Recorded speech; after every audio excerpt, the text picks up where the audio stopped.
पण वेश मात्र वारकऱ्याचा असावा. या संप्रदायातल्या लोकांनी कोणतेही कपडे घाला, नाही तर घालूच नका,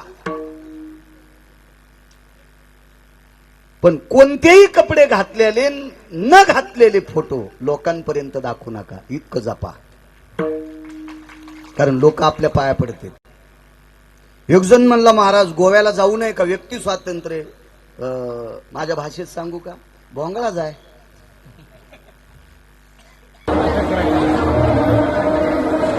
कोण नाही म्हणतो तुला, जाय ना. काहडे बटन दाबू नको, व्हायरल करू नको. लोक तुझ्या पाया पडते तर आलाय का? लोकांच्या गोळ्या संपल्यात का तुझ्या पाया पडायला? आपण आपल्या संप्रदायाची मर्यादा सांभाळावी. महाराज एका प्रांतीय राजाची पत्नी आहे, सोन्याची अंबारी बसायला आहे तिला. तिचा हत्ती चलत असताना हे तुम्ही हे टाकल्यात का चटाया? अशा चटाया तिच्या हत्तीला होत्या टाकलेल्या. त्या चटायावर हत्ती चलत होता. किती श्रीमंत असेल कल्पना करा. पण वृंदावन मध्ये गेल्याच्या नंतर पुजाऱ्यानं सांगितलं, मा साहिबा, रानी साहिबा, रानी सरकार, ये पोशाक में अंदर नहीं जा सकते. जी जी जी जी जी दुःखाची निवृत्ती सांगतोय. आता पोशाख घालायचा कोणता? प्रधान हिंदू होता. नशीब इतकं गोड होतं, तिचं प्रधान हिंदू होता. ती जरी मुस्लिम असेल तरी तिचा प्रधान मात्र हिंदू होता. राणी साहिबा, उपाय पर्याय आहे. आपण या प्रांताच्या काही अंतरावर एक प्रांत आहे, तो मेवाड प्रांत, आणि त्या प्रांतामध्ये एक साध्वी राहते. ती एका राजाची कन्या आहे. तिच्या वडिलांकडे 12,000 एकर जमीन आहे. 12,000 एकर जमीन. पण ती पदर घेऊन घागरा घालीत होती. 50,000च नवऱ्याला पगार. तरी कोणते कोणते कपडे घालायली रामकृष्ण आणि बापरे. फक्त 50,000 पगार. या देशात असे काही श्रीमंत लोक आहेत की त्या श्रीमंत लोकांचे बुट उचलायची सुद्धा लायकी गिरगावकराची नाही. इतके श्रीमंत लोक आहेत, पण ते आचरणानं नियमानं वागतात. नियमानं. आता काही काही पैशाचा चिखुल करीत असतील, ते जन्मालाच भडवे त्याच्या करता आले तर आपला सनातन भ्रष्ट करण्यासाठी. विठाला विठाला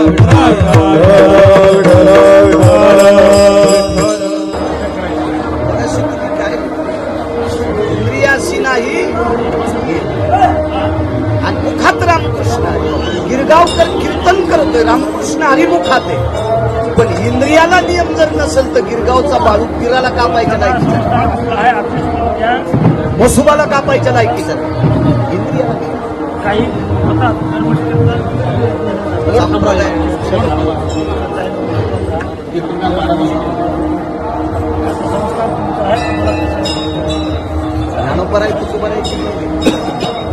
आपण ज्या संप्रदायाच्या नावानं भाकरी खातो त्या संप्रदायाचे नियम पाळायला पाहिजे. नियम पाळायला पाहिजे. चला,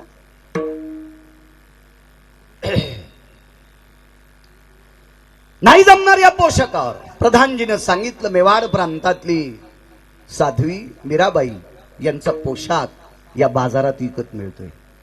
तिला काय पैशाला कमी होती. 5-25 पोशाख घेतले बुवा नामदेव. 5-25 पोशाख घेतले. पुजाऱ्यानं सांगितलं, यमुनामाईचं स्नान करावं लागेल. पहिले वस्त्र तिच्या सोडा. वस्त्राचीच बाथरूम तयार केली. काय कमी असेल तिला. वस्त्राची बाथरूम तयार केली. पाण्यामध्ये मध्ये स्नान केलं. ते कपडे सोडून दिले आणि मीराबाईचा पोशाख घातला. बाहेर आल्याबरोबर सांगितलं, तुळशीची कंठी गळ्यात लागल. बाई कोणाची होती? मुसलमानाची. दुःखाची निवृत्ती सांगतोय. बाई कोणाची आहे? मुसलमानाची. मग मुसलमानाची बाई द्वारकेत गेल्यावर जर तुळशीची माळ घातली असेल तर आपल्या बायकायला लाज वाटायला पाहिजे. दारात तुळस असावा ना. ज्या दारात तुळस नाही ते मशाने. स्मशाने. स्मशाने. आणि मशानातून वापस आलं की आंघोळ करावं लागते. कोणती आंघोळ? मंगल नाही, सचेल. सचेल स्नान करावं लागतं मशानातून आल्यावर. सचेल, बुटा सगट, चपला सगट, आंघोळ केलेलं टोपलं बकीट पालथं घालावं लागतंय. स्वतःचे कपडे पिळायचे, वळणीवर फेकायचे आणि अंग पुसायचं वस्त्र तिकून फेकायचं आणि हातात झेलायचं मग उडाळायचं. याला म्हणायचं सचेल स्नान. मग ज्याच्या दारात तुळशी वृंदावन नाही, त्याच्या दारात आपण जरी गेलो तरी म्हणायचं मसन वाटेतून आलो आंघोळ करा. ज्याच्या दारात तुळस नाही त्याचं दार मसन. या पवित्र सनातनी कारकिर्दीमध्ये एकादशी जर 24 आणि 5 परवान्या सोडलेल्या म्हणजे 29 उपवास दिले. प्रत्येक दिवशी कन्यापुत्र्याचा नैवेद्य करा. त्याच्यावर तुळशीचं पान टेकल्याशिवाय देव घेत नाही. हा आपल्या वेदाचा, शास्त्राचा, पुराणाचा, शिवपुराणाचा, सगळ्यांचा 18 पुराणांचा दाखला आहे. नैवम गिरगावकर लिखितम. हे गिरगावच्या बाळूचं वाक्य. होईन किरसुनी त्याचे घरी, त्याचे घरी होईन किरसुनी त्याचे घरी, होईन किरसुनी त्याचे घरी, होईन किरसुनी त्याचे घरी. तुळशी वृंदावन जयती द्वारी, तुळशी वृंदावन जयती द्वारी, होईन किरसुनी त्याचे घरी, होईन किरसुनी त्याचे घरी, होईन किरसुनी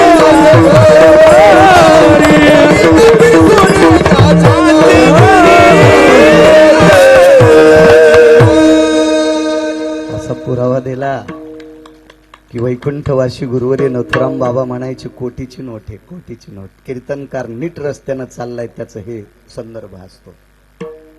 ज्याच्या दारात तुळशी वृंदावन आहे, महाराज म्हणतात मी त्याच्या घरचा फडा होईल, त्याच्या घरचा झाडू होईल. केरसुनी हा शुद्ध शब्द आहे, जुनाट शब्द आहे. केरसुनी मी त्याच्या घरचा फडा होईल, झाडू होईल. काय महत्व आहे तुळशीचं. त्या तुळशीची कंठी यमुना मैयेच्या पात्रामध्ये, त्या तीर्थामध्ये बुडवली आणि मोठ्या उदात्त अंतकरणाने, भावयुक्त अंतकरणाने गळ्यामध्ये तुळशीची कंठी घातली. निरोप आला.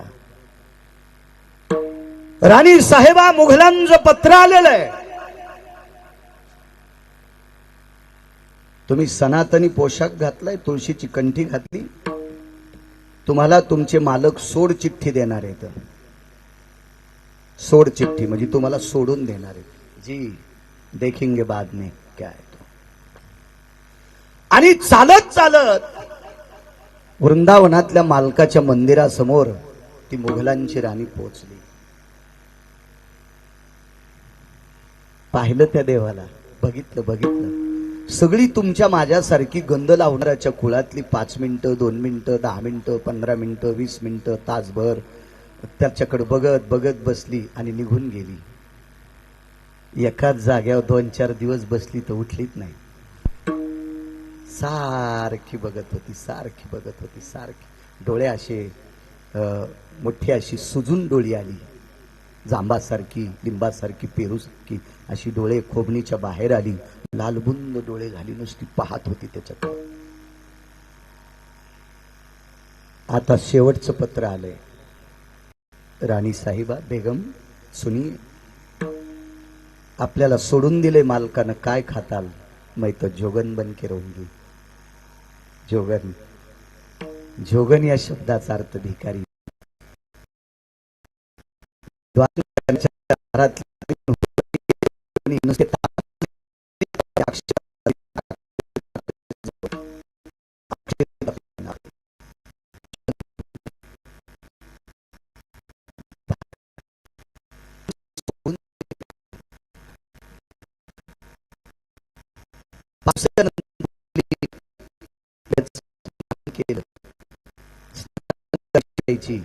कोणी जर काही दिलं, पुजाऱ्यानं नैवेद्य दिला तर त्याच्यातला नैवेद्याचा तुकडा खायची आणि पुन्हा तिथंच येऊन त्याच्याकडे बघत राहायची. एक दिवस ठरविलं, देवा, हे देवा, अरे मी प्रांतीय राजाची पत्नी होते रे. हे देवा, मी प्रांतीय राजाची पत्नी होते, पण तुमच्या हिंदूच्या कुळातला प्रधान त्यानं मला सांगितलं तू आपलंसं करतोस रे देवा. देवा तुझ्या मुखात फार मोठी ताकद आहे असं मला त्याच्याकडनं कळालं रे. देवा संत शिरोमणी नामदेवरायांकडनं कळालं त्याच्या मुखात फार मोठी ताकद आहे. 1800 पूर्वीचा काळ आहे. त्या मुघलांच्या राणीचा काळ 1800 पूर्वींचा काळ आहे. मला तुझी प्रसन्नतेची महती माहीत झाली रे देवा. देवा मी तुला पाहिलं रे. प्रपंचातल्या सगळ्या लोकांनी मला सोडून दिले. माझ्या कुळातल्या, माझ्या जातीतल्या, माझ्या धर्मातल्या सगळ्या लोकांनी माझा तिरस्कार केलाय, माझा निषेध केलाय. देवा मी धड मुसलमानाची राहिली नाही, मी धड हिंदूची राहिली नाही. देवा मला वाऱ्यावर सोडशील प्रभू, मला वाऱ्यावर सोडशील. खळा खळा तिच्या डोळ्यातले अश्रू पडत होते. एक सांगू का सज्जनांनो, दुःख जर सांगायचं असेल तर 18 लोकांना सांगा, आणि त्याच्यानंतर दुःख सांगायचं असेल तर पंढरपुरातल्या मालकाला आणि काशीतल्या मालकांना. देवा सांगो सुख दुःख, देवानी मारिला भूक, देवानी मारिला भूक. देवानी मारिला भूक, देवानी मारिला भूक.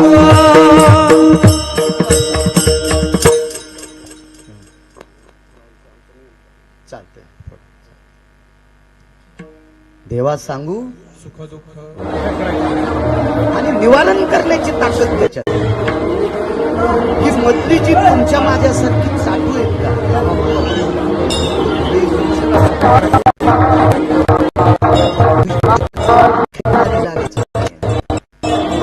हत्तीसारखी भूमिका धरली पाहिजे. हत्तीसारखी. हत्तीला हजारो कुत्रे भुकत आहेत पण ते त्याच्याकडे पाहतच नाही. ते त्याच्या वजनात, ते त्याच्या महिमेत चालत असते. भुंकोनिया श्वान लागे हत्ती पाठी. वाव वाव करते कुत्रे पण डसत नाही. त्याला माहिती डसलं की आपण बोचरे होतो म्हणून कुत्रे हत्तीला डसतच नाहीत, डसत नाहीत, नुसते भुकत राहते. तसं तुमच्या माझ्यासारखी कुत्रे भुकत राहतील, आपलं दुःख निवारण करत नाहीत, वाढवू शकत नाही. तो आपल्या प्रार्थनाचा प्रारब्धाचा विषय. म्हणून यांच्या नादीच लागायचं नाही. आपण नादी फक्त 8 लोकांच्या लागायचं की ज्यांना विश्वाच्या मालकाला प्रसिद्धी सांगले. आमुचिया भावे तुझं देवपण, किळीची हे कुळदेवी केली ठावी संतांनी. देवाला विश्वात अस्तित्व निर्माण करून देणारी ही संत आहेत. त्यांना दुःख सांगा. विटेवरच्या मालकाला आणि काशीतल्या मालकाला दुःख सांगा. अंतकरण भरून येऊ द्या. कधी रडा त्यांच्या मंदिरामध्ये, आपटा तिथं डोकं, सांगा आपल्या व्यथा. ऐकेल तो जगाचा बाप. तितकी करुणा तुमच्या अंतकरणात, भाव, ती श्रद्धा तुमच्या अंतकरणात ठेवा. तो निश्चित तुमचं दुःख ऐकेल. आपल्या अभ्यासाचे चोचले सांगू नका. स्वयंघोषित मी वारकरी भूषणे असं म्हणू नका. स्वयंघोषित मला गाथा पाठ आहे, मला ज्ञानेश्वरी पाठ आहे, मला ग्रंथ पाठ आहेत, मला भागवत पाठ आहे, मला रामायण पाठ आहे, मला शिवपुराण पाठ आहे. सांगू नको सुंबळ्या. तुला माणूस केलंय, बुद्धीचं मेमरी कार्ड दिलं, मनुष्य देहीचे ज्ञाने सच्चितानंद पदवी घेणे म्हणून तुला ज्ञानेश्वरी वाचता येते. तुला जर बोकड्या केलं असतं तर धुरड्याच्या दिवशी कापलं असतं. तुला कोंबडं केलं असतं तर मुसलमानानं एकादशीला कापलं असतं. आपल्या गंध लावणाऱ्यानं सुद्धा त्याला काय नाव ठेवायचं? गंध लावणाऱ्यानं सुद्धा एकादशीच्या दिवशी कापलं असतं. इतके नालायक आहेत आपल्यात पण गंध लावणारे हरामखोर. आणि याला बी टाळ्याच वाजवायले. हाही तुमच्या पांचटपणाचा कळत झाला. विठाला विठाला.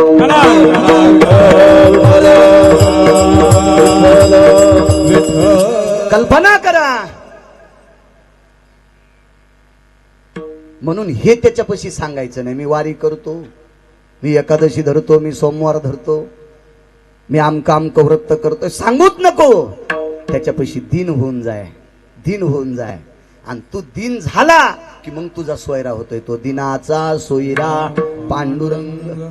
महाराज उदात्त अंतकरणे श्रद्धेनं भावयुक्त अंतकरणे ठसा ठसा ठसा रडू लागली. देवा मी ना हिंदूच्या परंपरेतली ना मुस्लिमाच्या परंपरेतली.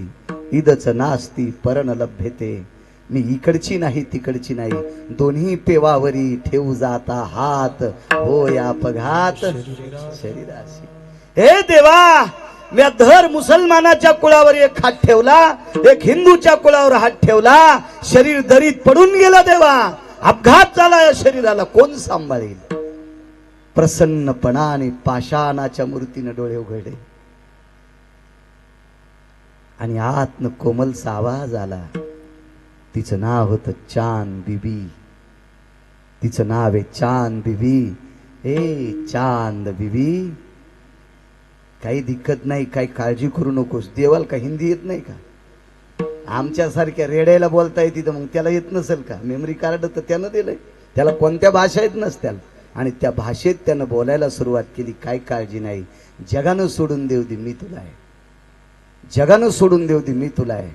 देवा काय परवा होईल रे या शरीराची? आमच्या मुस्लिम समाजामध्ये माणूस गेल्याच्या नंतर त्याचं थडगं बांधल्या जाते.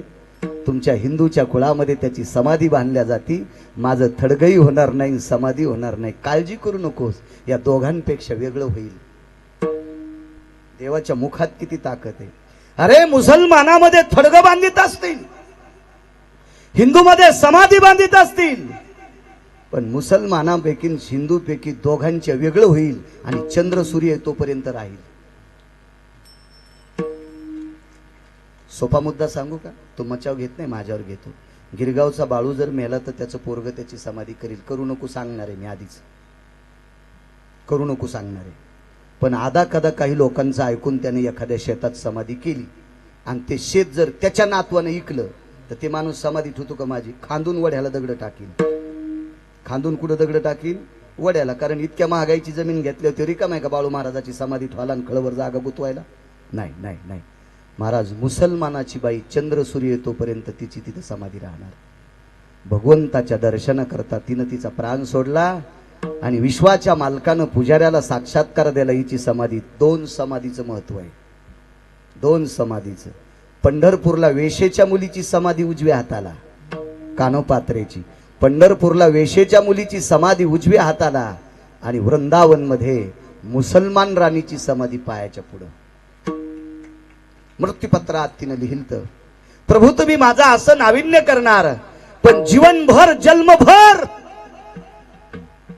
माझ्या समाधीवर वारकऱ्यांची पाय लागावी, माझ्या समाधीवर कापड्यांची पाय पडावी. कापडी आणि वारकरी यांचे पाय पडावा, तुझ्या भक्तांचे पाय पडावा. महाराज चंद्र सूर्य येतोपर्यंत तिथली समाधी कोणी हलू शकत नाही. आपल्यातली मोठी महाराजीन झाली असती तर कोणीतरी एका कोपऱ्यात बसली असती, कोणीतरी एखाद्या कोपऱ्यात बसली असती. मुसलमानातली मोठी झाली असती तर ताजमहालात बसली असती, अजून एखादा ताजमहल झाला असता. मुसलमानातली झाली असती तर कोणीतरी एखाद्या महालात बसली असती. आपल्यातली झाली असती तर कोणीतरी एखाद्या कोपऱ्यात समाधी झाली असती. दोघांची न होता द्वारकेतल्या मालकाची झाली, गोविंदाची झाली. म्हणून चंद्र सूर्य येतोपर्यंत तिची समाधी तुडून, कारण त्याच्या दर्शनाकरता जाणारी, अहंकाराचा चुरा करून जाणारी माणसं प्रसन्नपणाने तिला स्पर्श करतात. किती मोठी ताकद आहे. याच्या पलीकडचं सुख घेता कुठून? आणि हे सुख जर तिला कुठून प्राप्त झालं असेल तर ते पहिल्या कडव्यातून. दुःखाची निवृत्ती, सुखाचे ते सुख, दुःखाची निवृत्ती, सुखाचे ते सुख, दुःखाची निवृत्ती, सुखाचे ते सुख, दुःखाची सुख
काय प्रताप आहे त्याच्या मुखाचा. या देशातल्या यवनांच्या राणीनं जर प्रसन्नपणानं पाहिलं तर तिला सुख प्राप्त होते. मग गंध लावणाऱ्याच्या डोळ्यात काय बिबे गेलेत का, दाबणं गेलेत का गरम? आपण का नाही पाहायचं त्याच्याकडे प्रसन्नपणानं? आपला का उद्धार करणार नाही? आपण तिनं जसं पाहिलं तसं पाहावं लागेल. पाहता पाहणे दुःखाची निवृत्ती. कायमचं दुःख गेलं, कायमचं. महाराज तिला सोडणारा नवरा स्वतःला लय मोठा म्हणत असेल, कोण्या कोपऱ्यात दाबलाय अजून पता नाही. मला तर त्याचा इतिहासच माहित नाही, ते कुठं दाबलाय आणि कुठं काय झालंय त्याच. पण जिला गर्वानं सोडून दिलंय, जगाच्या बापानं तिला पोटात घेतलंय. आपल्या काही लोकांनी शानपणा केला, इथलं इथं काढून टाकायचं. द्वारकेतले मालक म्हणले मुंडक्यात दगड टाकीन, जरा हिशोबात राह. कारण त्याने एकदा आपलं म्हणलं की काम संपलं. अंगीकार ज्यांचा निंदे तेही तेने वंदे केली. हे रूपातली ताकद आहे.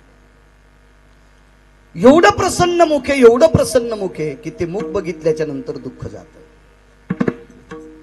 भगवान विष्णू परमात्म्याच्या मुखात ताकद आहे. 7व्या अवतारामध्ये मर्यादा पुरुषोत्तम रामचंद्र असं वनातून चालत होते. 14 वर्षे 29 दिवसाचा काल होता. तसा 14 वर्षाची गणना रामायणात सांगितली, पण 29 दिवस शिल्लक लागले. त्याच्यामध्ये काही वापस येताना 1 दिवस जटायू करता गेला, वापस येताना 1 दिवस केवटा करता गेला. असे काही शिल्लक दिवस वाढले. असे 29 दिवस झाले. 14 वर्षे 29 दिवस वनात आहे. कोणाच्या गावात गेलाच नाही, जंगलात. जंगलातून फिरत असताना एका ऋषीनं पाहिलं. ऋषी नाही, ऋषी. ऋषी म्हणजे अस्वलीन, ऋष. एका अस्वलनीच्या कन्येनं एका अस्वलाच्या मुलीनं पाहिलं. आता अस्वल कसं दिसतंय तुम्हाला सांगायची गरज नाही. तुम्ही कधी कधी सुनाला पण अस्वलीन म्हणतात. म्हणजे ह्या इतक्या माझ्याही पुढच्या अभ्यासू आता. नातीने एखादी खोडी केली की काय अस्वलाच्या रंगाची आहेस बाई, म्हणजे ह्या याईनं कितीच ग्रंथ वाचलेत असं मला पण वाटतंय. याच्याकडेच शिकायला जावं का काय. इतक्या अभ्यासू येतात आपल्या महाराष्ट्रातल्या बायका. काय काय कोणाला कशाची उपमा देतात काहीच माहित नाही. अस्वलीन म्हणजे अंगावर केस आहेत, हाताला नख येत. आणि अस्वलीन जर पाहिली, अस्वल आणि अस्वलीन पाहिली तर माणसाला भीती उत्पन्न होते. जशी वाघाला, शिंहाला, लांडग्याला अस्वलीला पाहिलं की भीती वाटते. हिंस्र श्वापदामध्ये ती मोडते. आणि तिनं प्रभूला पाहिलं. रामचंद्र चालत होते आणि देवाचा चेहरा बघत होती. काय तिला प्रसन्नता वाटली काय माहिती. प्रभूकडे जोपर्यंत दिसतील तोपर्यंत त्यांना पाहत होती. दिसणं बंद झालं की डोळे बंद करून टाकले. आईने विचारलं, अंध झालीस? हो. कशानं झालीस? मुद्दाम झाले. का डोळे झाकलेस? मी असं सुंदर रूप पाहिलं की त्याच्यानंतर मला जगातलं काहीच पाहायचं नाही, मला काही बघायचं नाही, काही बघायचं नाही. पण आईने सांगितलं ठीक आहे, नको बघूस, डोळे उघडू नकोस. पण कोण पाहिलं? नाव माहित नाही, गावही माहित नाही, कुळही माहित नाही. मग काय पाहिलं? मानवी शरीर होतं, मानवी शरीर होतं. आणि ते मानवी शरीर इतकं तेजपुंज होतं की तेज वर्णन करत असताना उपमा कोणाची द्यावी कळत नाही. सूर्याची उपमा कमी पडते तेजाच्या बाबतीत. तुझी तुझी तुझी निडळे कोटी चंद्र प्रकाश कमल नयनाच वदनाच कमल नयनाच वदनाच तुझी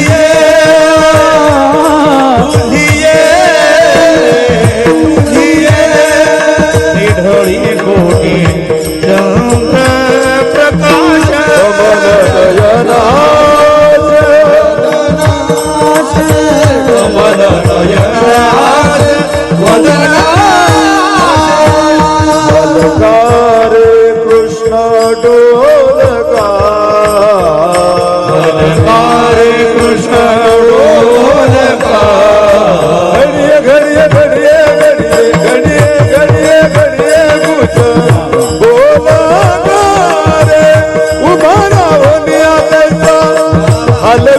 बा बापन घुमू देवी करू विठ्ठल विठ्ठल तुझी तुझी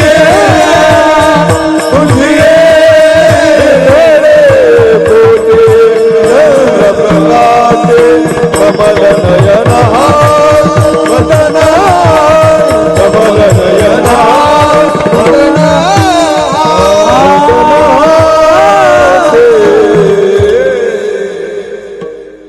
काय त्याच्या चेहऱ्याचा विचार करायचा? कोट्यावधी सूर्य कोट्यावधी चंद्र त्याच्या पुढे गौण आहेत, गौण गौण गौण गौण गौण असा चेहरा आहे. आणि तो पाहिल्याच्या नंतर त्या गोविंदाचा चेहरा पाहिल्यावर दुःख जात. रामचंद्रांचं मुख पाहिलं, घरातल्या लोकांनी फारसं विनवलं पण डोळे उघडीच नाही. हुशार होती ती, तिनं फार सुंदर रूप पाहिलं. तिनं मालिका पाहिल्या नाही टीव्हीतल्या. एक सांगू का तुम्हाला, जर तुम्हाला देवाला पाहायला जायचा कंटाळा आला असेल तर बायकोनं प्रसन्नपणानं नवऱ्याचं मुख पाहत जा, तरी तुमचा उद्धार होईल. मुलानं प्रसन्नपणानं आई वडिलांचे पाय पाहत जा, तरी तुमचा उद्धार होईल. तुमचं काय होतं माहितीये का, सर्दी झाल्यावर डॉक्टरकडे जाऊन गोळ्या घेता आणि संध्याकाळी चिंचा खाता. तुमचं पथ्य चुलीत जाते. बऱ्याच बायका देवाला दर्शनाला जाते तर नवऱ्याच्या पाया पडत नाहीत. त्याच्यामुळे हिचा उद्धार नाही. हिला चंद्रभागेत पुरलं तरी तिला मोक्ष नाही. नवऱ्याच्या पाया पडत नाही. तू बरेच उचले आमच्या थैल्या उचलीत महाराजाच्या. मी आमक्या महाराजासोबत राहतो, कोणताच महाराज तू कल्याण करणार नाही सोबळ्या. तू जर मायबापाचं दर्शन घेत असशील तर तो महाराज कल्याण करील. आणि मायबापाच्या विरोधातल्याचं कल्याण करायला भारतातल्या कोण्याच महाराजाला परमेश्वर नाही. आणि तो मनानं म्हणत असेल मला परमेश्वर येतो, एक नंबरचा मूर्ख आहे. विठाला विठाला.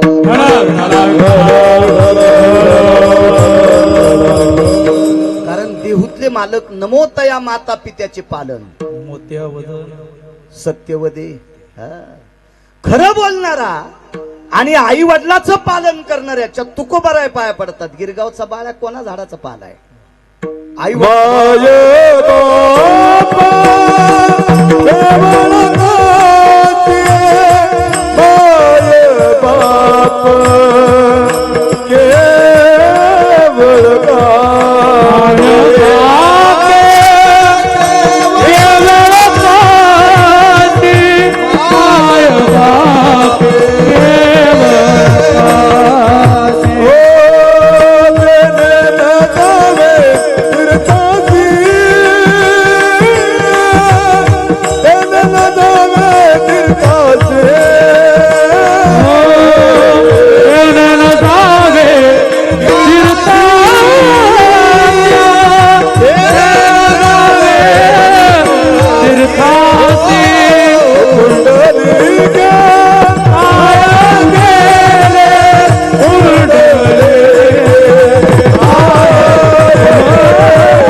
सकल तीर्थाचे धुरे जे का जाण माता पितरे. महाराजाला कुठल्याही ताकद नाही त्याला मोठं करायची. याच्या पलीकडे सांगू का? या बाबाजी. विठाला विठाला विठाला विठाला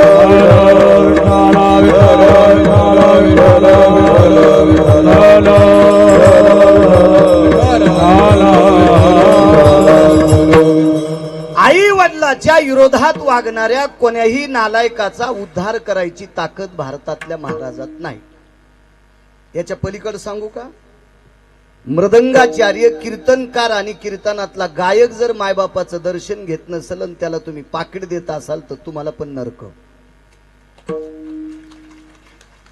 मग आम्हा तिघायला कोण्या नरकात टाकावं ते यम स्वतंत्र नरकाचं कुंड तयार करील. आहे त्या नरकात टाकायच्या लायकीचे आम्ही नाहीत. कोण? जे मायबापाचं दर्शन घेत नाहीत भडवे ते. मायबाप कीर्तनात सांगून कोणाला विरडिता येतो? नाटकातली लोक सुद्धा आई वडिलाविषयी रडवतील. आई वडिलाविषयी सिनेमा पाहिली मी 2-3 मराठी. ड्रायव्हरच्या मोबाईलवर त्यांनी मला दाखिला. आता आपल्याकडे तर मोबाईल नाही तसा. पैसे आहेत बाबाजी माझ्याकडे. मी सोन्याचा घेईल असे पैसे आहेत. दिले मला. शेतीत भरपूर प्रचंड उत्पन्न होतंय. काय नाही, मी 1/2 किलोचा घेईन मोबाईल सोन्याचा. महागे वाटतं सोनं सध्या. तेवढा घेईन. पण आता कशाला म्हातारपणी गाऊन घालू? आता याच्यावर मरायचं आपल्याला नको त्याच्यापेक्षा. तर ते मोबाईलवर पाहिलं तर एका सिनेमामध्ये आईचं पार्ट आणि तिची सेवा करणाऱ्याचं पार्ट बाबाजी इतकं गोड दाखिलं ते नाटक. तर मला सुद्धा रडू आलं. पण नंतर कळालं ही नाटकातली माय त्याची नव्हती, नाटकातलं पोरग तिचं नव्हतं. मग नाटकातलं मायबापाविषयीचं प्रेम पाहिलं तर बाळ्या रडतोय. तो ओरिजिनल प्रेमाचा काय अधिकार असेल महाराज? काय मोठा झरा असेल तो, किती मोठं पुण्य असेल. आपल्या आई वडिलाविषयी श्रद्धा ठेवा. आपल्या पतीविषयी श्रद्धा ठेवा. सती तर जाऊच नका, पण सती निघू नका. सती जाऊ नका. कायद्यानं सतीची पद्धत बंद केली, पण सती पण निघू नका. सोपवर मग पाहत जा, देव तुमचंच कल्याण करेल.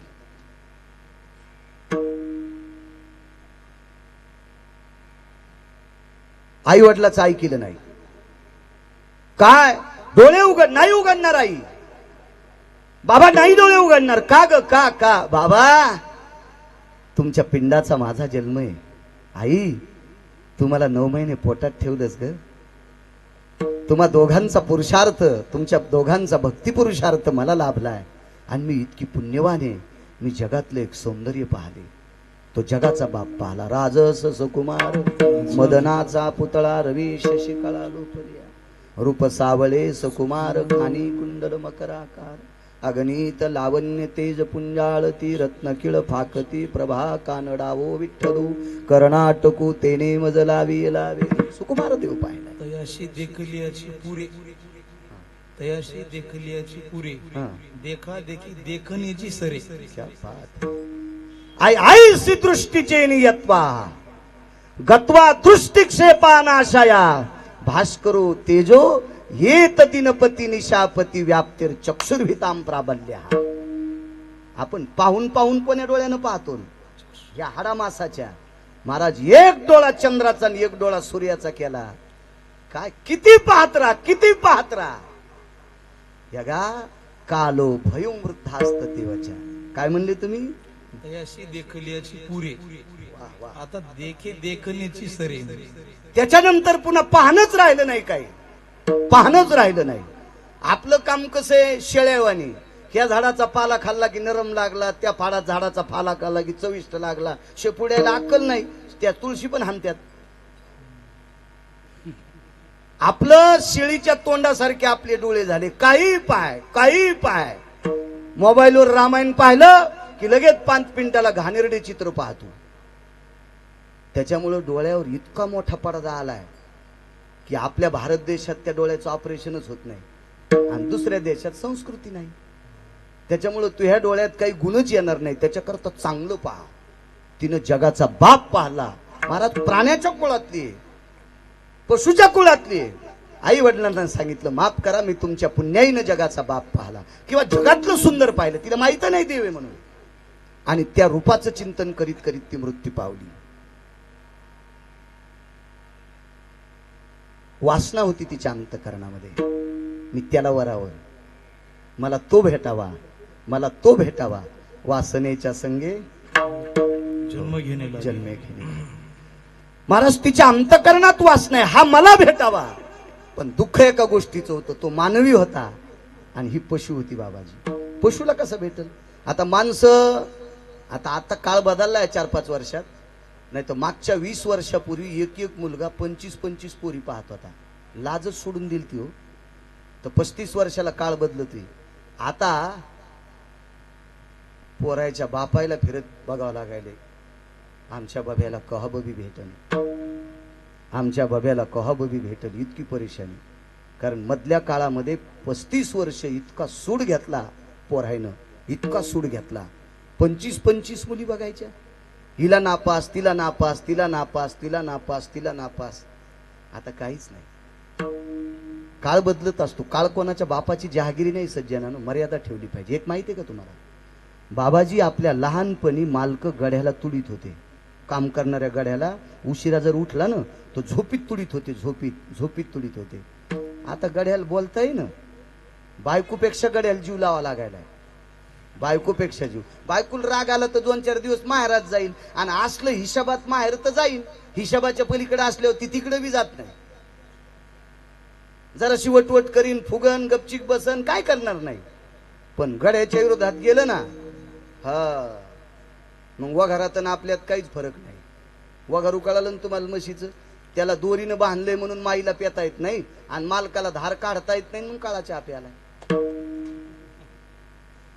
इतकी परिस्थिती बिकट. चला, पशुच्या कुलातली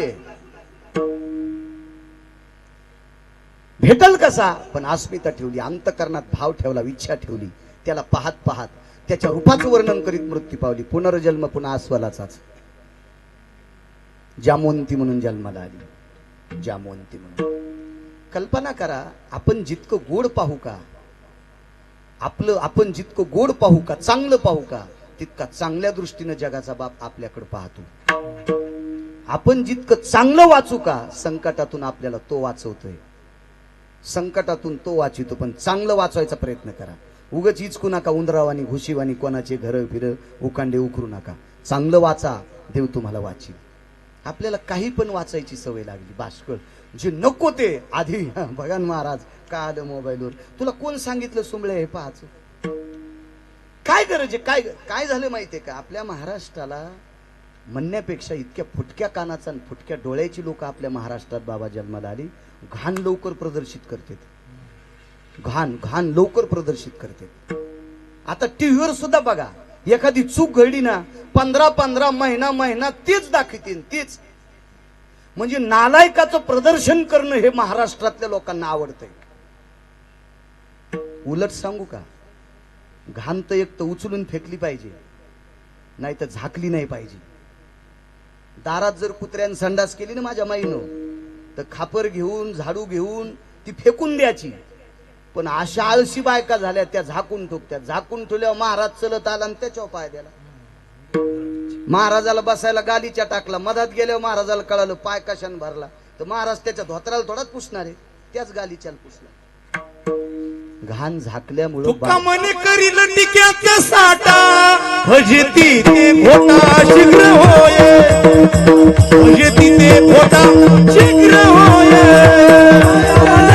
टिक्याचा साठा, भजती ते भोटा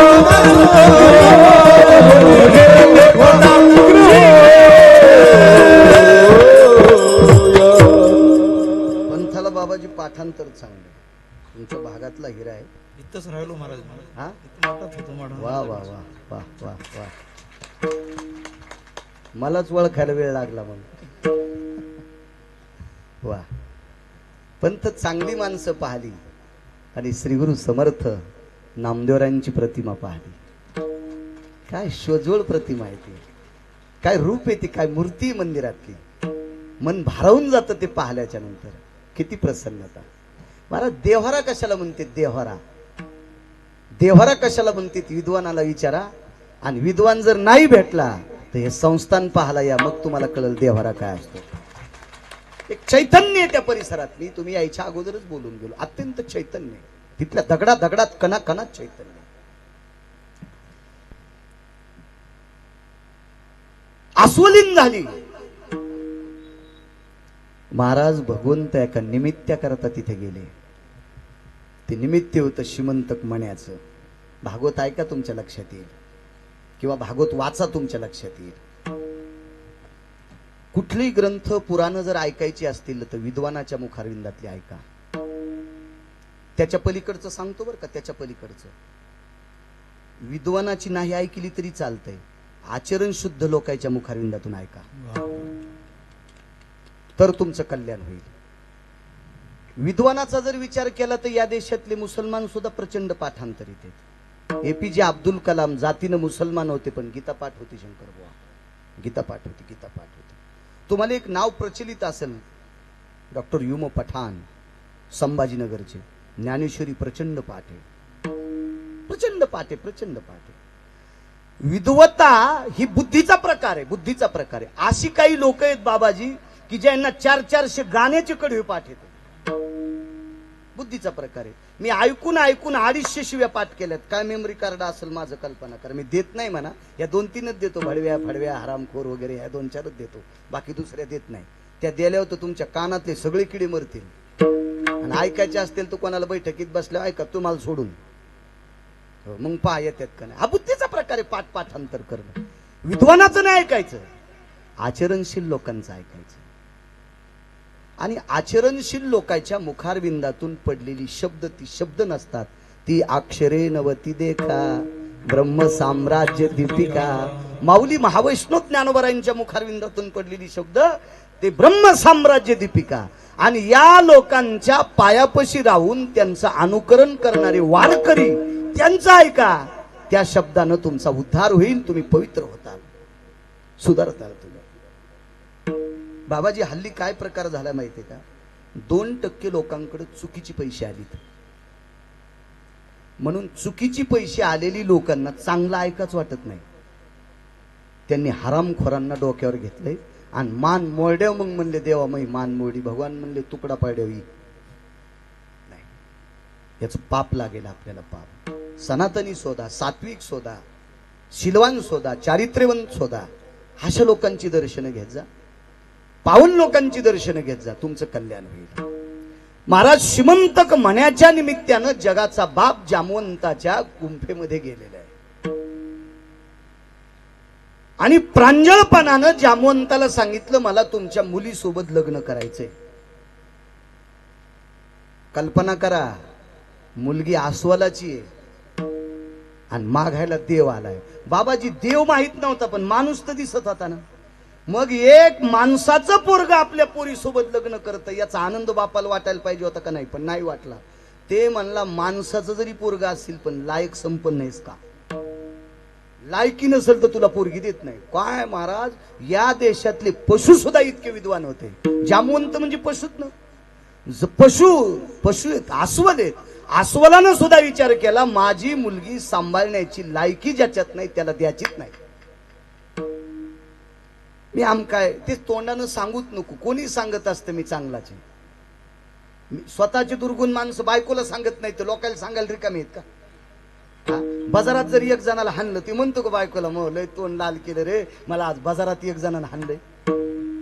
बायकोला सांगू शकत नाही सुपन बतो.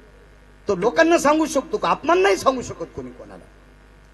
कोणी आपलं हाय ते नाही ते दाबून चोपून पुरुषार्थ सांगायचा प्रयत्न करतो. मी आज 700 लोकांना माळी घातल्या, तो बाप काऊन पितो? तू लोकांच्या चुली सारीत फिरला का?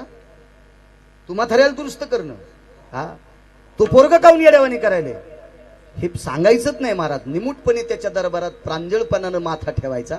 या मंदिरात सगळ्या काही गोष्टी सुखरूप होत्या. आपले घराने सांगूच नका मी असं केलं, मी इतक्या बाऱ्या वाऱ्याला गेलो, मी पायी गेलो, बुटच घातला नाही, पायाचे कातडेच गेले. उपकार थोडाच केलास. देवे दिला देव भजना गोमटा. आपल्याला त्याच्याकरता जन्म घातलाय. 3-3 बाऱ्या काय पाखडू सांगायला लागला. भगवान गेले मुलगी पाहिजे मला, नाही देणार. कोणाला देतात? लायक संपन्न व्यक्तीला देईल. आता याच्यातली लायकीच त्यांना कळत नव्हती ना. षडगुण ऐश्वर्य संपन्न पोरगी मागायला गेलेला. आज अजित परमात्मा आहे, विश्व त्याला आरती करते. निरांजन भयो वेदान भूषितो शास्त्र मतितार्थ भयानाम.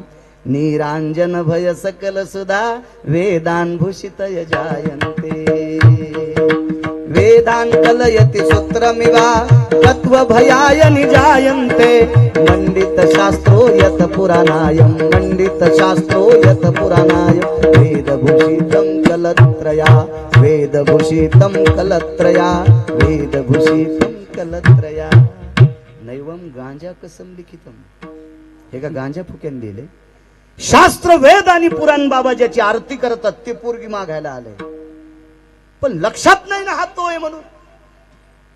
साक्षात्काराशिवाय कोणी नमस्कार करत नाही. आपल्या संप्रदायात साक्षात्कार आहे, चमत्कार नाही.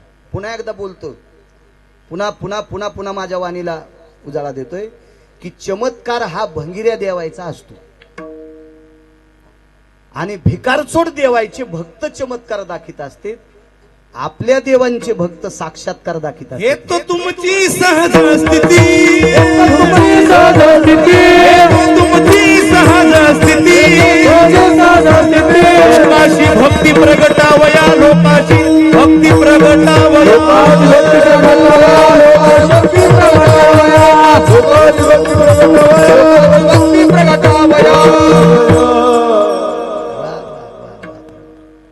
आपला एकदा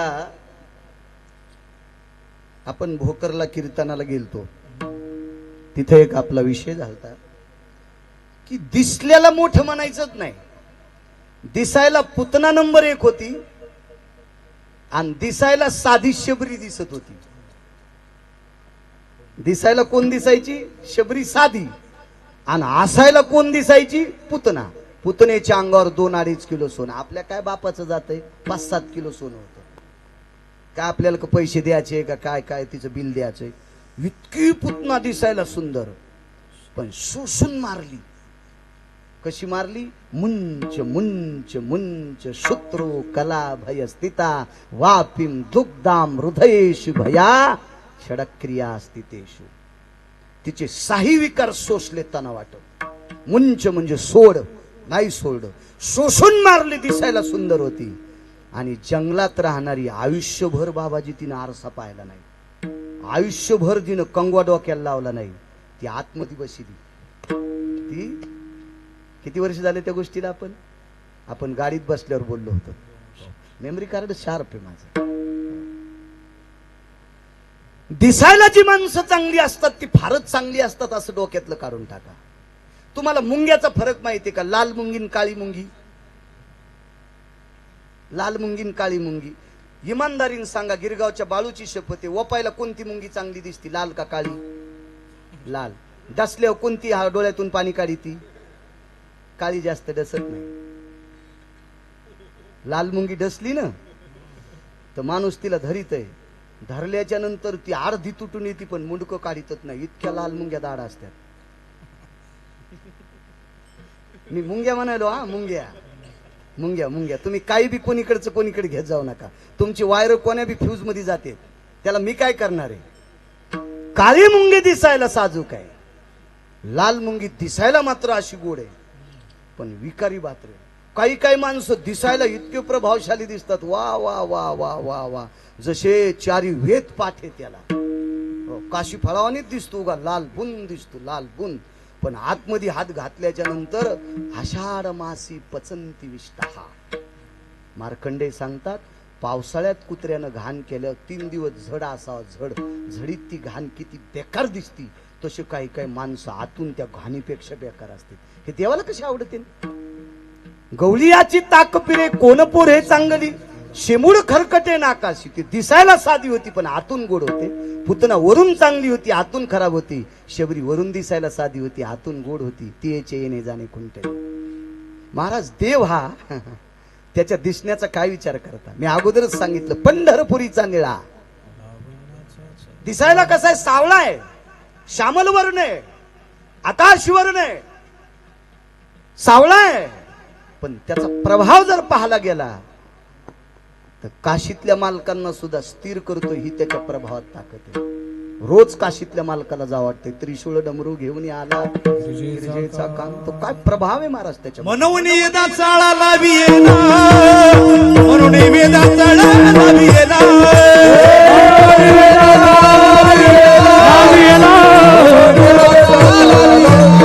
आईचा ठिकाण अनधी बहुकाळ,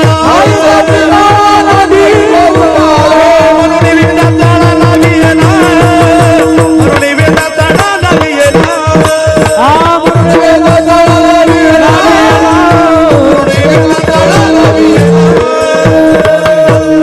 थाईचाची काळा. बरं, आपल्या एखाद्या माणसाला काळा म्हणल्यावर सहन होतं का? तू एका बापाच्या घरचं खातो का? तू एका डोळ्यात खुपायलो का? तुला का रुतायलो का? तुला का फुकायलो का? इथं ठाईचा चिकाळा. पण प्रभाव कधी कधी बाबाजी औषधी कडू असतात. घेतानाही डोळे झाकीते, पितानाही कसणूस तोंड करीते. पण 20 मिनिटात ताप राहते, 20 मिनिटात सर्दी राहते, 20 मिनिटात थंडी राहते.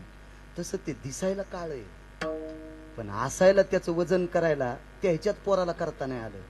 पंढरपुरातल्या मालकाचं पोरग म्हणजे ब्रह्मदेव, अत्यंत चतुरानं. त्यालाही त्याच्या मुखाचं महाराज शेष शिनला झाल्या सहस्राची बाजीबा देव काव. काय काय त्याच्या रूपाची महती. जामवंताच्या लक्षात आलं नाही हा कोण आहे काय. पण बाप आहे शेवटी, तो बापाचं अस्तित्व वेगळं असतं. पण बापाला वाटतं आपल्या मुलीला व्यवस्थित ठिकाणी द्यावा. आणि माफ करा, मी तुम्हाला देऊ शकत नाही. अहो लग्न तर करावं लागेल ना.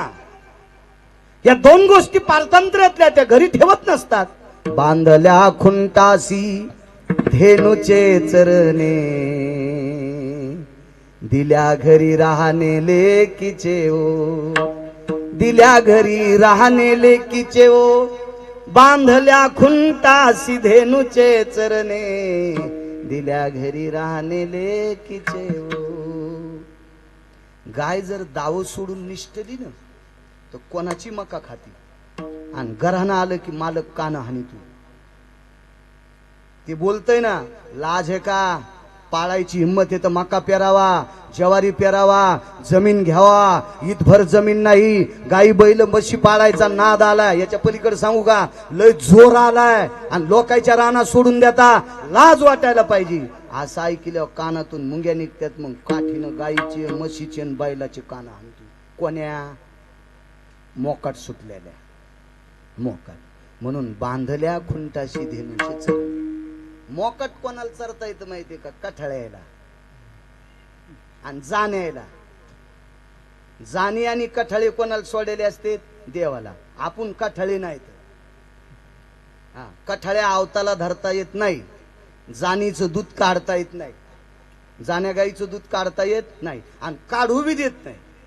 कठाळ्या किती ताकदवान, आवताला नाही, डमणीला नाही, नांगराला नाही, बैलगाडीला नाही, कशालाच नाही. ते कठाळे असते. बैलानं गाईनं बांधलेल्या जाग्या वैरण खावा, आणि मुलीनं ज्या घरी दिले त्या घराचा प्रपंच करावा. ती इथं सोबत नसती. तुम्हाला द्यावी लागन कोणाला. पण बापानं सांगितलं, दादा मी देतोय, पण लायक संपन्न व्यक्तीला देतोय. मग कोणाला द्यायची, माझ्यासारखी ज्याच्याकडे ताकद आहे त्याला दे. तुमची ताकद किती आहे, कुस्ती खेळून पाय. अरे तू रोज बोलू लागले ते, हे दिसायला बुटुकस होतं ना. तू माझ्या संग कुस्ती खेळून पाय, मग तुला कळन. म्हणले हे बाजूला गेलं, कपडे गिपडे फेकून दिले. उपरणं होतं पिवळ्या रंगाचं, त्याला पीत वस्त्र लय आवडत आहे. पीत म्हणजे पिवळा, पिवळा पितांबर कैसा. पिवळ्या रंगाचा पितांबर आहे, उपरणं आहे ते. आणि कसून घेतलं लंगूट आणि ठोकली बाहू. एवढंच. बाबाजी जामवंत इतके मोठे होते. मर्यादा पुरुषोत्तम रामचंद्राच्या काळात सगळ्यात वयस्कर कोण होतं तर जामवंत होते. जामवंत इतकं ज्येष्ठ कोणीच नव्हतं. जामवंताला रावण सुद्धा नाक घासून नमस्कार करीत होता. म्हणून मर्यादा पुरुषोत्तम रामचंद्रांनी रामेश्वराची स्थापना केली ना, तर रामेश्वराच्या स्थापनेचे मंत्र म्हणायला रावण आलता. एक जण म्हणला, गिरगावकराच्या गोळ्या संपल्या असतील का रे. रावणानं सीतेचं हरण केले.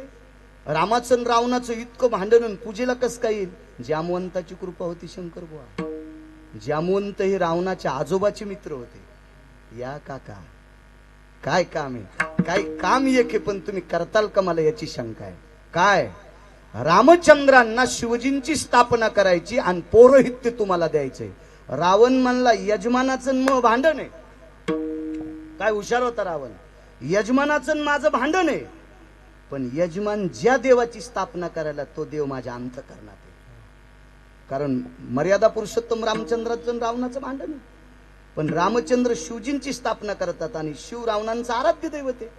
म्हणून माझ्या देवासाठी मी यजमानाचा विचार करणार नाही. किती विचार केला नाही बाबाजी, मी सांगून गेलोय का कीर्तनात. आता जंगलातला माणूस पूजेचं साहित्य काय आणि खारका कुठून आणील, वाट्या कुठून आणील, बदाम कुठून आणील, खडीसाखर कुठून आणील, मध कुठून आणील, साखर कुठून आणील, दही कुठून आणील, तूप कुठून आणील, दूध कुठून आणील, जंगलात आहे ना. बसायला पाट कुठून आणील, आसन पट्ट्या कुठून आणील, देवता कुठून आणील, हे पूजेचं साहित्य कुठून आणील. असं जामवंतानं रावणाला सांगितल्यावर रावण म्हणला, ज्याचा यजमान जंगलात आहे, वाक्य नीट ऐका, रावण बी किती विद्वान होता, ज्याचा यजमान जंगलात आहे किंवा ज्याचा यजमान गरीब आहे, त्या यजमानाचं साहित्य पुरोहितानं पुरवायचं असतंय. जगातला पहिला ब्राह्मण कोण असेल तर रावण असेल, इतका गोड की ज्यानं वनवासातल्या रामचंद्रासाठी पूजेचं साहित्य स्वतः घेतलंय. आणि कृपा कोणाची आहे? जामवंताची. महाराज, रावण मरेपर्यंत रामचंद्राची सीतेची भेट होणार नव्हती, पण पूजा करता करता जामवंतामुळे सीतेला एका पाटावर बसिलं आणि पूजा संपल्याबरोबर रावणानं गाठ सोडली. गाठ बांधित असतात ना, ती गाठ सोडीन विमानात बसून सीता पुन्हा अशोक वाटिकेत नेली. नाही म्हणले. विचारलं श्रुतीनं, तुम्ही येऊ कस काय दिली? माझ्या प्रभूची स्थापना राम करतात, माझ्या प्रभूची स्थापना, शिवजींची स्थापना राम करतात, आणि रामांचं लग्न झालेलं आहे, त्यांची पत्नी हयातीत आहे, म्हणून एकट्याला पूजेला बसित नाही. म्हणून ती पत्नी सुद्धा इथं आणायचं माझं इति करतो. इतका विद्वान रावण होता, इतका विद्वान रावण. हो, आबूक ठोकली, दिसायला साधे, श्रीमंत श्रीमंतक म्हणे जामवंताकडे. 21 क्विंटल 78 किलो सोनं देणारा म्हणे, रोज 21 क्विंटल 78 किलो सोनं देणारा म्हणे जामवंताकडे. काय पोरीचा बाप श्रीमंत. एका मुलीचं नाव सांगितलं, 12,000 एकर जमीन जिच्या बापाला. माझ्या मीराबाई, मेवाडच्या मीराबाई, मेवाडच्या राजाची कन्या. इकडे 21 क्विंटल 78 किलो सोनं देणारा म्हणी, आणि ती पोरगी मागतोय, नाही देत. खेळा कुस्ती. 27 दिवस आणि 27 रात्रा कुस्ती खेळली. 28व्या दिवशी जामवंत खाली वाकले आणि नमस्कार केला. भगवंताने विचारलं, कस काय दमलात? फक्त 28वाच दिवस उजाडाय बाबा. 27 रात्रा पाणी नाही, जेवणाचा तर विषयच नाही, आणि झोप बी नाही, रातून दिवस 27 रात्र आणि दिवस कुस्ती चालू होती. 28व्या दिवशी सूर्याचा प्रकाश पडल्याच्या नंतर मग नमस्कार केला जामवंतानं. तर देवाने विचारलं, दमलात का? जामवंत म्हणले, संवत्सरा परिभेदी, म्हणजे 1 वर्ष जाईपर्यंत मी दमत नाही, पण तू ह्या दमण्याचा विचार, तू ह्या न दमण्याचा विचार केला, याच्याकरता पाया पडतो. म्हणजे पाया का पडता? माझ्या आत्ता लक्षात आलं तुम्ही माणूस नाही, माझ्या आत्ता लक्षात आलं तुम्ही पशु नाही.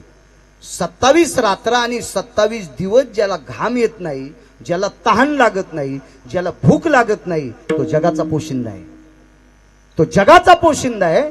आणि मग आता त्याच्यासोबत कशाला कुस्ती खेळायची? शेवटचं पाया पडतो.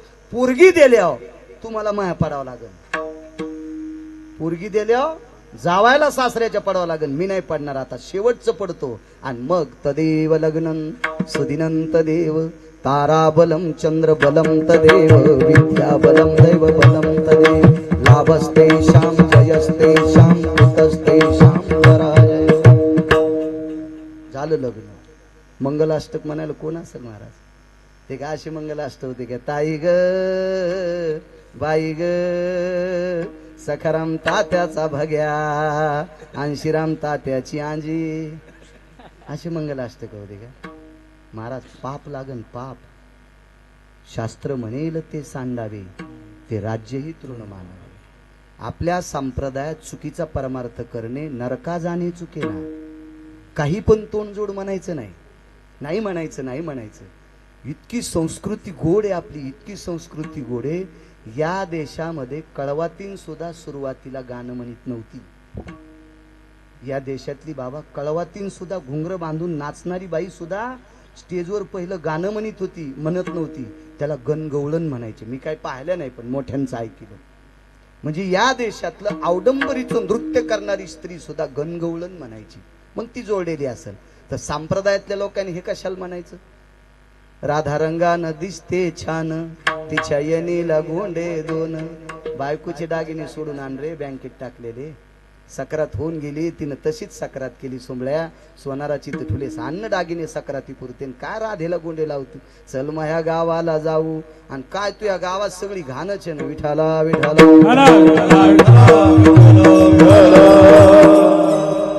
नका तेव्हा कॅमेरे चालू आहेत, मोबाईल पाहू नका. विठाला विठाला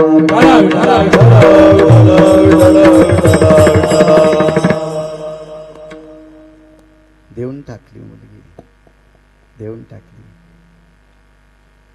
तिचं नाव आहे जामवंती. जामवंती.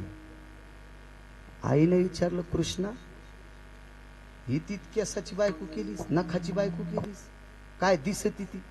म्हणलं आई दिसायला कशी असू दे, तिच्या बापानं हुंडाले मोठा त्याला. 21 क्विंटल 78 किलो 44 तोळ रोजचं देणारा हुंडा मनी दिल्यावर आता बायको कशी का असं. मग बऱ्याच गठुड्यावर सांभाळायच्या असतात. तिच्या बापान गठुडं दिलं की मग सांभाळून घ्या. आता कशी ते सांभाळण्यासाठीच गठुडं दिलंय. त्याच्यामुळं गठुड्याच्या लय नादी लागू नका. आचरणशील पत्नी करा. लाखो गठुडे तुमच्या जीवनात प्राप्त होतील.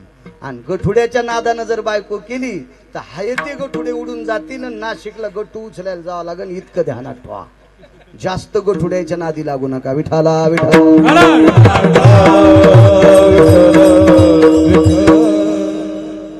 महाराज. सगळी लोक परेशान आहेत. बाबाजी लक्ष्मी परेशान आहे, सत्यभामा परेशानी, बाकीचं जाऊ द्या. सत्यभामा आणि लक्ष्मी परेशानी. देवाला अष्टनायिका होत्या. देवाच्या 8 पत्न्यांचं नाव सांगता येतं का तुम्हाला? किती भागवत ऐकली तुम्ही आतापर्यंत? किती रामायण ऐकले? किती शिवपुराण? 3ही पुराणात आहेत बरं. रामायणात सुद्धा देवाच्या 8 पत्न्यांची नाव आहेत. विष्णू आहे तो. शिवपुराणात सुद्धा 8 पत्न्यांची नाव आहेत. भागवतात तर काय कितीतरी वेळेस येते. तुम्हाला सांगता येतात का पंढरपुरातल्या मालकाच्या 8 पत्न्यांची नाव? जिला पाठ नाहीत का तिनं संक्रांतीच्या दिवशी वाण देऊ नका. गिरगावच्या बाळ्याची शपथ आहे तुम्हाला. लायकी नाही आपली वाण देण्याची. त्या 8 पत्न्या माहीत असा. सप्त ऋषींची नाव जाऊ द्या होते. लय लांबचा खेळ आहे. किती किती मोठं दुःख आहे माहिती आहे का? आपण रोज आरतीत म्हणतो पंथ, योगी 28 विटेवर योभा. जर खालून मला चिठ्ठी आली योगी 28 किती येतं, धोतर पिवळं होईन गिरगावच्या बाळूचं? नाही होणार पिवळं. मी नाही पिवळं होऊन देणार तुमच्या आशीर्वादाने. 28ला 28 युग पाठ असावा, त्यानंच ही आरतीचं कडवं म्हणावं. आपण रोज झुल योगी 28 विटेवर, या कौरव झुलतो नंदी बैल झुलल्यावानी. ही सगळीची सगळी काय किती किती साधे उदाहरण आहे. तू किती साधे, किती किती किती. देवाच्या 8 पत्नी आपल्याला पाठ नसावं, किती मोठी शोकांतिक आहे. प्लॅस्टिकचे हाती घे, त्याच्यावरती एक लेकरानं हाती गिळलं, ऑपरेशन करायला नांदेडला 6 लाख लागले. कशाला सोंग नुसते संक्रांतीचे उसाच्या धिलप्यान, वाळकाच्या धिलप्यान, वंब्यान, हे ते कशाला ते? हे नाही, आपलं पाठ असा. सगळ्या लोकांनी विचार केला की जामवंती तुला जगाचा बाप कोणाच्या कृपेने भेटला? काहीच नाही. मी भजन केलं नाही, फक्त त्याला पाहलं. पाहता श्रीमुख गोविंदाची गोड अंतकरणाने त्याला पाहिलं, डोळे झाकले, प्राण सोडा, जीवनभर त्याच्या रूपाचं चिंतन केलं. एके दिवशी त्यानं मला पत्नी म्हणून स्वीकारले. आता देवाची पत्नी झाली, याच्या पलीकडचं सुख कोणते? रूप पाहता लोचनी सुख झाले हो साजन, किंवा आता पाहता श्रीमुख गोविंदाचे. हे त्या प्रभूचं मुख बघितल्याच्या नंतर सुख प्राप्त होते. विठोबा रखुमाई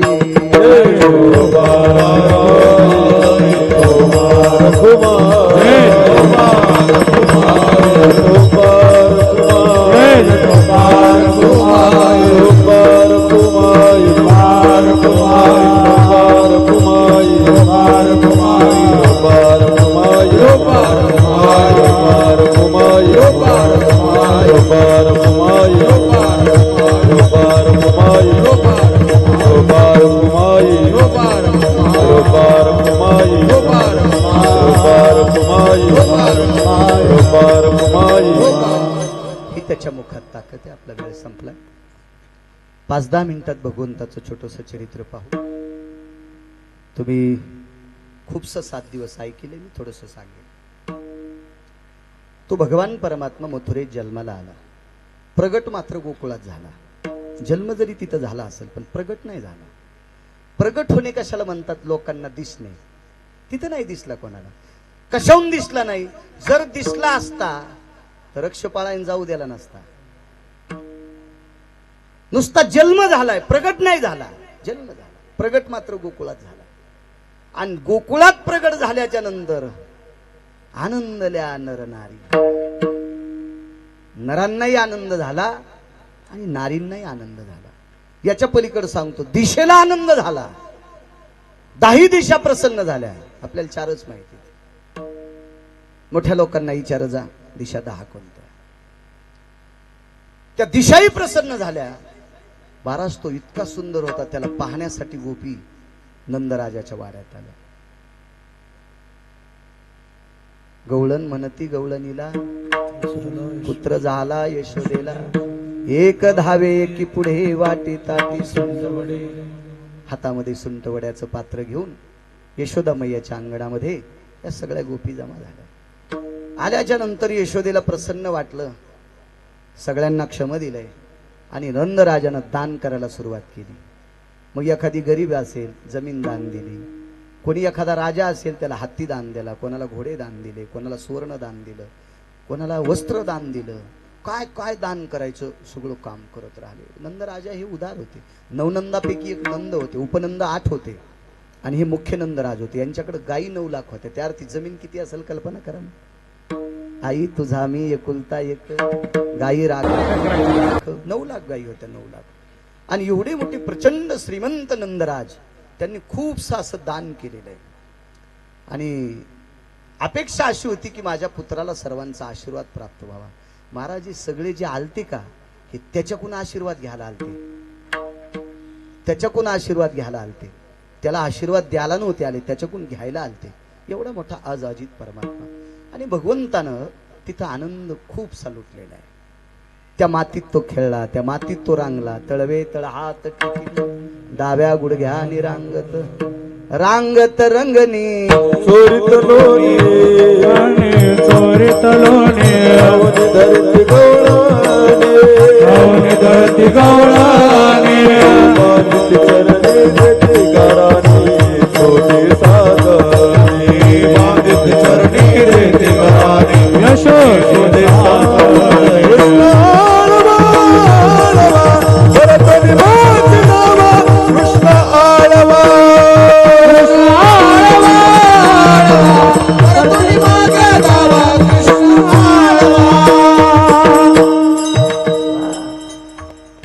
लोणी सुद्धा भक्षण केलं. विष्णुभाऊ एक सांगू का, गायीसाठी माईकवर बोलण्याची पात्रता महाराजांकडे आहे, कारण त्यांच्याकडे गायी येतात. मी देवाला प्रदक्षिणा करत असताना कुटार पाहिलं मध्ये. मला त्यांनी सांगितलं की तुमचे भक्त आलते तारीख घ्यायला. त्यांनी सांगितलं बाबांनीकडे गायी येतात. मला चांगल्या प्रतीचं दूध दिलं आल्या आल्या प्यायला. मी काही बोक्या नाही, पण चांगला असल्यावर पितो.